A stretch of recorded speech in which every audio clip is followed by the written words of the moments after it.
Nabayaga kang tilubungin, di ko pa natitikman, di ko pa natitikman, ang sabi ng tatay kong malinamnam. Nasa art pa ba tayo? Una sa araw na. Grabe na to. Makapagkape nga.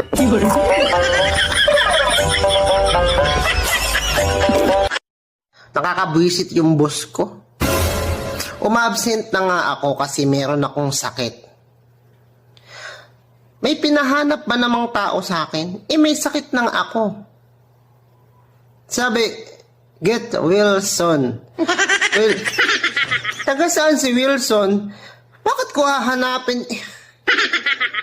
Hindi ko makakilala yun eh. Kayo baka kilala nyo kung taga saan yun? I-comment nyo nga. Get Wilson. Saan ko naman siya pupuntahan? May sakit na nga eh. Bubo. Huy, kamusta takbo ng buhay mo? Anong takbo? Nakaupo lang ako maghapon.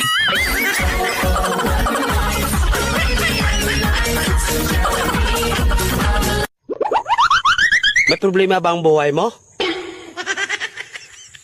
Huwag kang mag-alala. May advice ako. Pakinggan mo. Alam nyo, ganyan talaga ang buhay. Parang life. Basta yung importante ay mahalaga. At kung saan ka masaya, dun ka happy. Basta huwag kang maniwala sa swerte. Kasi malas yun. Minsan ay sometimes, kaya matuto tayong tumanggap ng acceptance. Halimbawa, for example, ang baby ay sanggol. So kung di mo intindihin, you don't understand. Basta kaibigan, lagi mong tatandaan that wherever you go are there. At the end of the day, ay gabi na. At alam mo, walang umaga sa Japan. Kasi lahat sila ay hapon.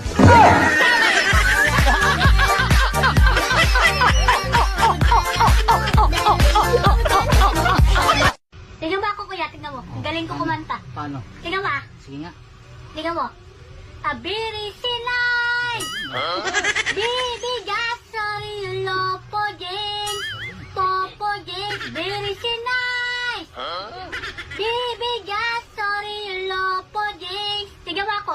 Tingnan mo ah. Sige. Tingnan mo. The ace, I do to slide, slide, to slide, bisuway. Abiri sinay!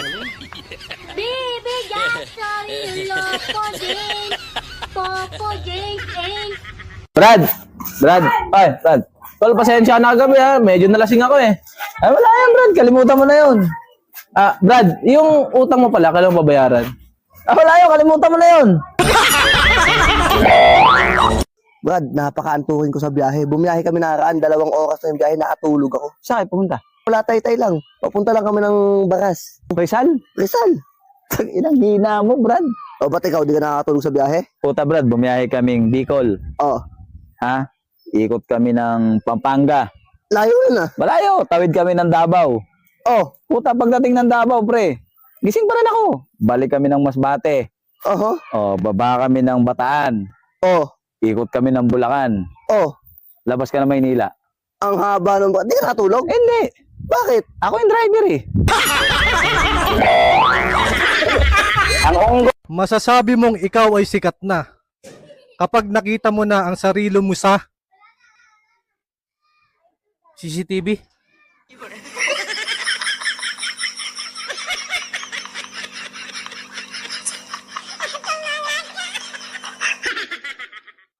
Brad. Ay, Brad. Brad, di ka. Brad, baka may kailangan kang reporter. Reporter? Oo. Bakit? Kailangan sa commercial, 200,000 budget. Brad, ako. Marunong ako niyan. Marunong ka niyan? Oh. Sample nga. Ang inyo bang anak ay may hika? Painumin ang kumukulong mantika. kinabukasan, tanggal ang hika. Patay ang bata. Alam ko na yan, Brad. Hindi. Dumating yung nanay. Oh. Naawat niya yung bata na uminom ng mantika. Buhay ang bata.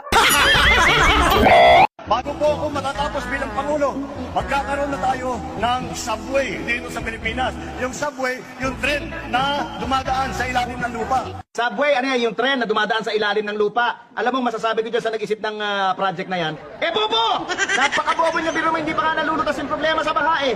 Paano pag umulan ng malakas? O ano mangyayari dito sa mga tren sa ilalim? Di lumubog. Akala siguro na, ibig sabihin ng sub sa subway, submarine. Mga bobo!